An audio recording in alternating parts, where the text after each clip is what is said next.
So hello students, मैं Manisha Negi from Avyan academy. आज आपके लिए जो टॉपिक लेके आई हूँ उसका नाम है एंटीबायोटिक्स।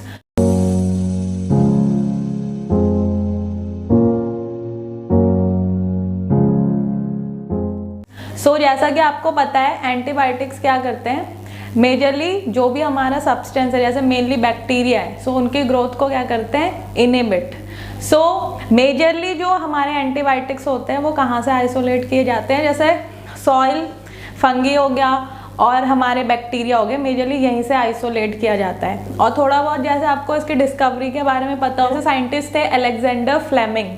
अलेक्जेंडर फ्लेमिंग ने क्या किया था कि ऑलमोस्ट बाय एक्सीडेंट उन्होंने अपनी जो लैब थी वहाँ पे क्या किया था, एक कल्चर लगाया था स्टेफाइलोकोकस एयूरियस का।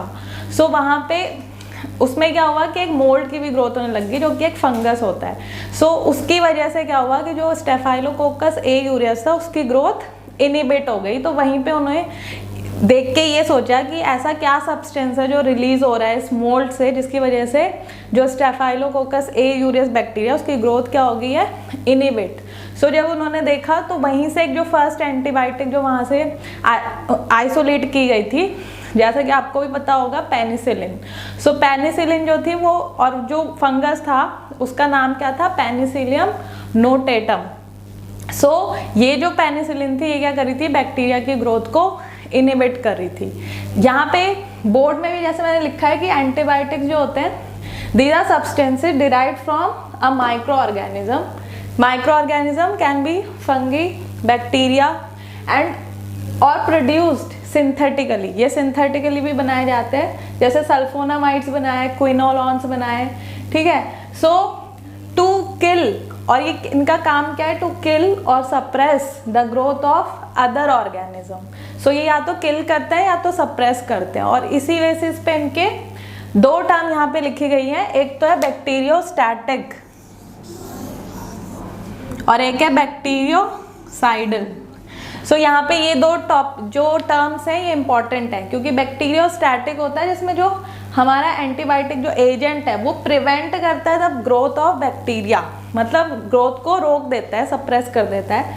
लेकिन जो बैक्टीरियोसीडल्स होते हैं वो एजेंट्स क्या करते हैं, दे किल बैक्टीरिया, वो बैक्टीरिया को किल कर देते हैं। तो एक होता है बैक्टीरियोस्टैटिक जिसमें बैक्टीरिया जो है स्टेशनरी फेज में ही रहता है, और जो बैक्टीरियोसाइडल होता है उसमें क्या हो जाता है, बैक्टीरिया किल हो जाता है। अब जो एंटीबायोटिक्स हैं उसी को हमने क्लासीफाई किया सेवरल वेज में, जैसे on the basis of mechanism of action. जैसे उनका मैकेनिज्म ऑफ एक्शन क्या है, जैसे कोई सेल वॉल की सिंथेसिस को इनहिबिट करता है, कोई ट्रांसक्रिप्शन को इनहिबिट करता है, कोई ट्रांसलेशन को, कोई रेप्लिकेशन को। Then on the basis of spectrum of activity. तो जो ये एंटीबायोटिक्स होते हैं ये, इनकी भी दो मेजर कैटेगरी आती है, जैसे narrow spectrum, broad spectrum. Narrow spectrum antibiotics क्या करती है, वो कुछ ही फ्यू ऑर्गेनिज्म की ग्रोथ को इनहिबिट करते हैं, और जो ब्रॉड स्पेक्ट्रम होते हैं वो बहुत सारे ऑर्गेनिज्म की ग्रोथ को क्या कर सकते हैं, इनहिबिट। तो उसको कहते हैं ब्रॉड स्पेक्ट्रम एंटीबायोटिक्स और narrow spectrum antibiotics. Then on the basis of mode of action. Mode of action के बेसिस पे भी कि कौन सा इनका, जैसे कुछ होता है राइबोसोम की दो सब यूनिट होती है, लार्ज स्मॉल। तो उस हिसाब से जैसे प्रोकैरियोट का होता है 30S हो गया, और जैसे वही स्मॉल सब यूनिट अगर यूकैरियोट्स की देखें तो 40S हो गया। तो कुछ जो होते हैं इन सब यूनिट्स को इनहिबिट करते हैं, कोई लार्ज सब यूनिट को इनहिबिट करते हैं, जैसे 50S हो गया प्रोकैरियोट्स में, यूकैरियोट में 60S हो गया। उस बेसिस पे इनका मोड ऑफ एक्शन है। देन जो एक यहाँ पे मैंने नोट लिखा है, यहाँ से इस बार डीबीटी में भी अभी रिसेंटली पूछा था कि जो ये एक्चुअली में जो ये एंटीबायोटिक्स है ये बैक्टीरिया के क्या होते हैं, सेकेंडरी मेटाबोलाइट्स होते हैं। और ये कौन सी फेज में, मतलब जो ग्रोथ फेज होता है किसी भी बैक्टीरिया का, जैसे लॉग फेज तुम्हारा, फिर पहले लैग फेज होता है, फिर लॉग होता है, ठीक है। लॉग में क्या होता है, इंक्रीज करते हैं जो हमारे बैक्टीरिया उनका नंबर, उसके बाद एक स्टेशनरी फेज आता है। तो मेनली जो स्टेशनरी फेज होता है, यहाँ पे लिखा है कि these antibiotics produce during the late growth phase और स्टेशनरी फेज। वहाँ पे ये सेकेंडरी मेटाबोलाइट जो है वो बैक्टीरिया प्रोड्यूस करता है, और इस फेज को ये इंपॉर्टेंट है, इसको इडियोफेज भी कहते हैं। सो यहाँ से कई बार क्वेश्चंस पूछे गए हैं कि कौन से फेज में, या तो वहाँ पे इडियोफेज ऑप्शन होगा या तो स्टेशनरी फेज। तो इस बार के डीबीटी में यहाँ से आया था ऑप्शन में स्टेशनरी फेज भी दिया, तो यही पूछा था कि ये कौन से फेज में सेकेंडरी मेटाबोलाइट्स और एंटीबायोटिक्स जो हैं वो सिंथेसाइज्ड होते हैं। दूसरा इसी फेज पे जो वेरुलेंस फैक्टर है, तो कभी ये भी पूछ सकते हैं जो वेरुलेंस फैक्टर होता है, जैसे कुछ सारे बैक्टीरिया पैथोजेनिक नहीं होते, कुछ बैक्टीरिया पैथोजेनिक होते हैं। सो वहाँ पे जो पैथोजेनिक बैक्टीरिया वो वेरुलेंट फैक्टर्स भी रिलीज करते हैं, जो जिस भी ऑर्गेनिज्म को इन्फेक्ट करेंगे तो उसके लिए क्या होगा, वो डिजीज कॉजिंग और उन्हें पैथोजन कहेंगे। तो वो सब्सटेंस भी इसी फेज में बनते हैं, तो ये चीज़ आपको यहाँ से ध्यान रखनी है। सो यहाँ पे फिर अब हम देखेंगे that mechanism of action of anti microbial agents. So उनका अलग अलग एंटी माइक्रोबियल एजेंट्स के यहाँ पे मैंने नाम लिखे हैं और किसका क्या मैकेनिज्म ऑफ एक्शन है वो भी यहाँ पे लिखा है। सो ये इंपॉर्टेंट है, जैसे inhibition of cell wall synthesis. So अगर किसी भी बैक्टीरिया की जो सेल वॉल होती है, बैक्टीरिया का मेनली क्या होता है, सेल वॉल, तो उसकी सिंथेसिस को इनिबिट करने के लिए कौन सी एंटीबायोटिक्स है, जैसे पेनिसिलिन, ये इंपॉर्टेंट है। पेनिसिलिन क्या करती है, so inhibition of cell wall synthesis, then cephalosporin, next then bacitracin, then this one is very important, vancomycin. So vancomycin, penicillin and cephalosporin. So ये सारे जो चार मैंने बताए हैं वो इम्पॉर्टेंट है, लेकिन ज़्यादातर एग्जाम में वैंकोमाइसिन और पेनिसिलिन से काफ़ी टाइम आ चुका है। देन नेक्स्ट जो मैकेनिज्म ऑफ एक्शन है वो है inhibition of function of cellular membrane. So cellular membrane के फंक्शन को इनिबिट करने के लिए जो एंटीबायोटिक है that is polymyxin. Then inhibition of protein synthesis, जो प्रोटीन सिंथेसिस होता है बैक्टीरिया के अंदर उसको इनिबिट करने के लिए क्या कौन कौन सी है, chloramphenicol, macrolides, clindamycin, tetracycline and aminoglycosides. So ये कुछ मेजर एंटीबायोटिक्स है जो क्या करते हैं, inhibition of protein synthesis. Then inhibition of nucleic acid synthesis. So ये मेनली क्या हुआ, जो हमारा न्यूक्लिक एसिड सिंथेसिस है उसको इनिबिट करने के लिए मेनली कौन सी एंटीबायोटिक्स है, क्विनोलोन्स एंड रिफम्पिन। देन लास्ट वाला जो है वो भी इंपॉर्टेंट है कि फॉलिक एसिड सिंथेसिस, ठीक है। So inhibition of folic acid synthesis के लिए ये इंपॉर्टेंट है, सल्फोनामाइड्स एंड ट्राइमेथोप्रिम। सो ये कुछ एंटीबायोटिक्स के नाम है और इनका ये मैकेनिज्म ऑफ एक्शन है कि कौन कौन सी एंटीबायोटिक्स कैसे कैसे काम करती है। तो कुछ सेल वॉल सिंथेसिस के लिए, कुछ सेलुलर मेम्ब्रेन की इनिबिशन के लिए, कुछ प्रोटीन सिंथेसिस इनिबिशन के लिए है, कुछ inhibition of nucleic acid synthesis, then inhibition of folic acid synthesis. इसके बाद मैं इनका और डिटेल में थोड़ा मोड ऑफ एक्शन जो है एक डायग्राम से अभी एक्सप्लेन करती हूँ। देन नेक्स्ट जो हमें देखना है that is antimicrobial spectrum. So जैसा कि मैंने बताया था जो स्पेक्ट्रम के बेसिस पे दो टाइप हैं, that is narrow spectrum antibiotics and broad spectrum antibiotics. So narrow spectrum में क्या है कि the drugs that only act on one kind और वन स्ट्रेन ऑफ बैक्टीरिया, जैसे आइसोनियाजाइड, ठीक है। सो ये किस पे एक्ट करती है, एक ही टाइप का बैक्टीरिया होगा या तो एक ही स्ट्रेन पे ये एक्ट करेगी। जैसे यहाँ पे मैंने एग्जांपल के लिए दिया है माइकोबैक्टीरिया, ठीक है, विच कॉजेज ट्यूबरकुलोसिस। सो यहाँ पे ये जो आइसोनियाजाइड है ये किसका एग्जाम्पल हो गया, नैरो स्पेक्ट्रम।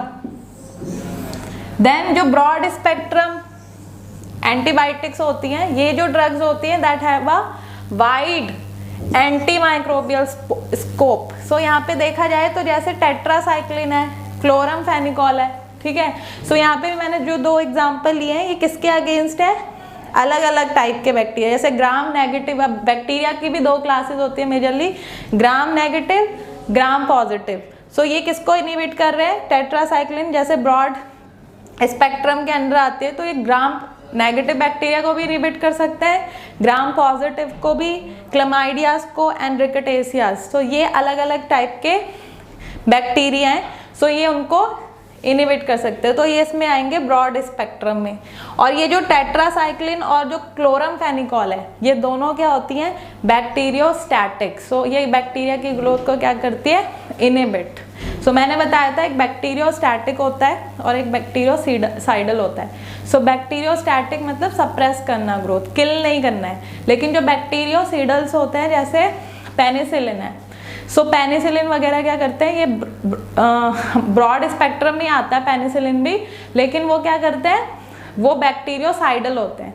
सो वो बैक्टीरिया को क्या करते हैं, किल करते हैं। इसके बाद मैं एक नेक्स्ट चार्ट बताऊंगी, वहाँ पे मैं थोड़ा और अच्छे से बताऊंगी कि कौन कौन से एंटीबायोटिक्स है। जैसे अदर हमारे जो प्रोसेसेस होते हैं बैक्टीरिया के, ट्रांसक्रिप्शन हो गया, ट्रांसलेशन हो गया, प्रोकैरियोट्स, यूकैरियोट, तो वहाँ पे भी मेजरली एग्जाम में यहीं से आता है डीएनए रेप्लिकेशन। सो वहाँ पे जो जो इम्पॉर्टेंट एंटीबायोटिक्स है एग्जाम पॉइंट ऑफ व्यू से, वो मैं अभी नेक्स्ट चार्ट में आपको एक्सप्लेन करूँगी। सो मेजर इम्पॉर्टेंट एंटीबायोटिक्स जो हैं वो मैंने अभी यहाँ पे लिखी हैं। सो यहाँ पे एंटीबायोटिक्स है और उनका ये टारगेट साइट।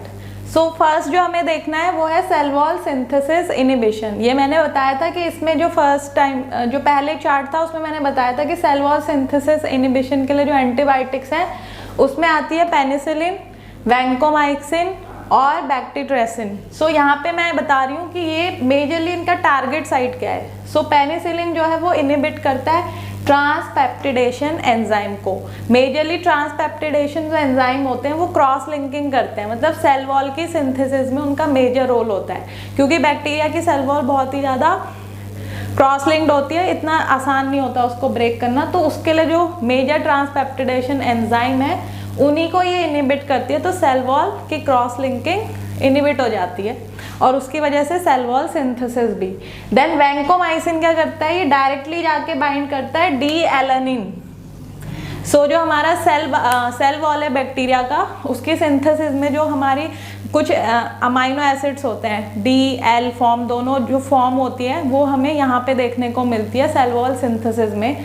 तो वैंकोमाइसिन क्या करता है, डी एलानिन जो अमाइनो एसिड है उससे बाइंड करता है and it also inhibits the transpeptidation reaction. Then bacitracin जो है वो क्या कर रहा है, वो भी उसका भी टारगेट सेल जो साइट है वो क्या है, cell wall synthesis. So majorly जो पेनिसिलिन, वैंकोमाइसिन है ये बहुत ज़्यादा इंपॉर्टेंट है एग्जाम पॉइंट ऑफ व्यू से, और उनका टारगेट साइट, स्पेसिफिक जो टारगेट साइट यहाँ पे लिखा है वो। देन उसके बाद जो प्रोटीन सिंथेसिस में जो बैक्टीरिया जो प्रोटीन सिंथेसिस करता है उसके इनिबिशन के लिए जो मेन जो एंटीबायोटिक्स है वो मैंने कुछ यहाँ पे लिखे जो मेजर इंपॉर्टेंट है एग्जाम पॉइंट ऑफ व्यू से, जिसमें फर्स्ट जो है वो प्यूरोमाइसिन है। ये इसलिए ज़्यादा सबसे ज़्यादा इंपॉर्टेंट इसलिए हो जाती है क्योंकि ये प्रोकैरियोट और यूकैरियोट्स दोनों को ही इनहिबिट करती है। कैसे, ये बाइंड कर जाती है ए साइट ऑफ राइबोसोम। तो जो भी अमीनो एसिड टीआरएनए जो इनकमिंग अमीनो एसिड्स को लेके आता है और जो ए साइट पे आएगा, सो ये वहाँ पे जाके क्या करती है, उससे उसका एनालॉग है ये अमीनो एसिड टीआरएनए का।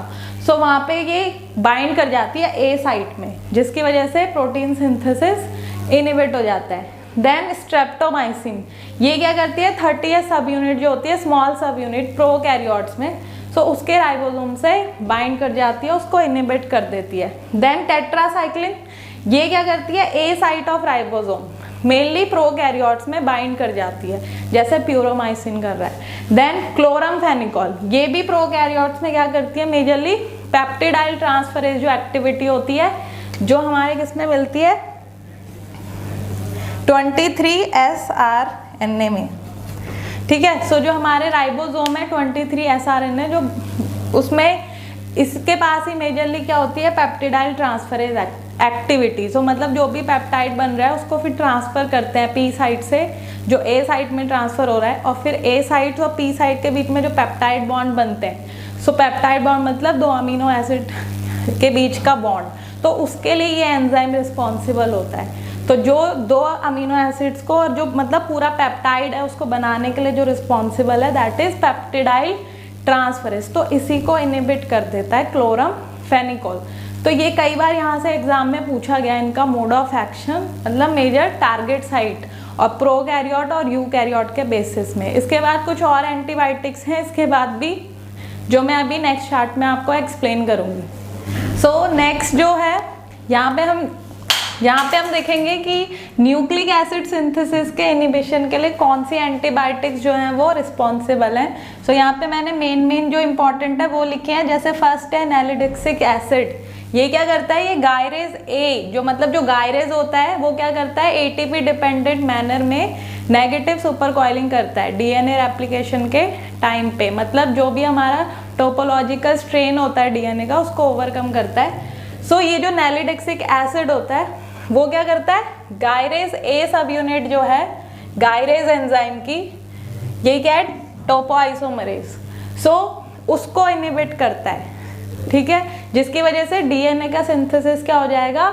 इनिबिट, मतलब मेजरली ये ब्लॉक कर रहे हैं किसको, डीएनए रेप्लिकेशन को। देन हाइड्रोक्सी यूरिया, ये इनिबिट करता है enzyme that is ribonucleotide reductase को, ये एंजाइम भी इंपॉर्टेंट है, उसको इनिबिट करता है हाइड्रोक्सी यूरिया। देन सिप्रोफ्लॉक्सासिन, सो सिप्रोफ्लॉक्सासिन जो एंटीबायोटिक है वो क्या करती है, बैक्टीरिया के डीएनए गायरेज को इनिबिट करती है। देन उसके बाद जो मेजर स्टेप है इनिबिशन का वो है ब्लॉक आरएनए सिंथेसिस। मेजरली इसको अगर हम देखें तो क्या कहते हैं, ट्रांसक्रिप्शन के प्रोसेस को ब्लॉक करना।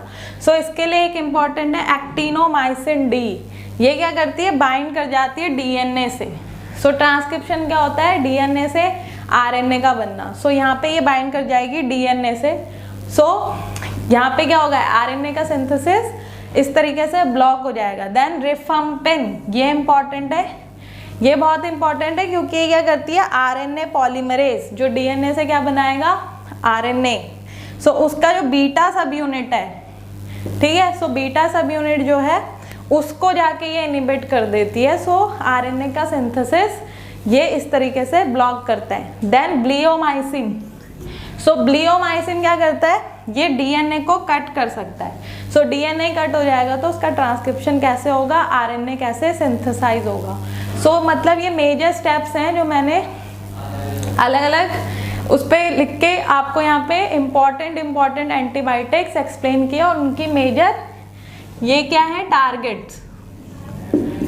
तो ये उनकी टारगेट साइट्स हैं कि वो मेजरली कौन से स्टेप को इनिबिट करती है। तो यहाँ पे एग्जाम में इनसे भी काफ़ी बार पूछा जाता है। तो आपको हर एक एंटीबायोटिक का मोड ऑफ एक्शन पता होना चाहिए, उसकी टारगेट पता होने चाहिए कि कौन सी एंटीबायोटिक, और मैंने यहाँ पे जो मोस्ट इम्पॉर्टेंट एंटीबायोटिक्स हैं उन्हीं को ही एक्सप्लेन किया है। अगर आपको मेरा ये वीडियो पसंद आया हो तो प्लीज़ इसे लाइक कीजिए, सब्सक्राइब कीजिए, एंड इसके बाद हम आपके लिए एक नया टॉपिक लेके आएंगे। Thank you so much.